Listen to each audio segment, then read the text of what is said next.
স্ত্রীর পরকীয়ার খবর শুনে প্রবাসী স্বামীর আত্মহত্যা।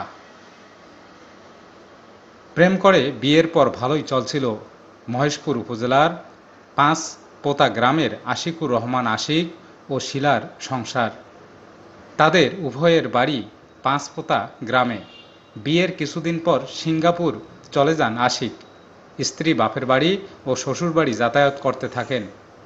এক পর্যায়ে পরকীয়ায় জড়িয়ে পড়েন শিলা। শুরু হয় দাম্পত্য কলহ ও বিবাদ।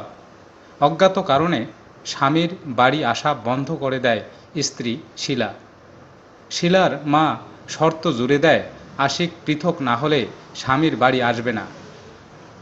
গ্রামবাসীর ভাষ্যমতে সংসার ভাঙ্গার এই টালমাটাল পরিস্থিতির মধ্যে সিঙ্গাপুর প্রবাসী আশিকের মোবাইলে স্ত্রীর পরকীয়ার কিছু একান্ত ছবি কে বা কারা পাঠিয়ে দেয়। এতে বিমর্ষ ও হতাশ হয়ে স্বামী আশিক আত্মহনন করেন। সিঙ্গাপুরে নিজ রুমে গলায় দড়ি দিয়ে আত্মহত্যা করেন আশিক।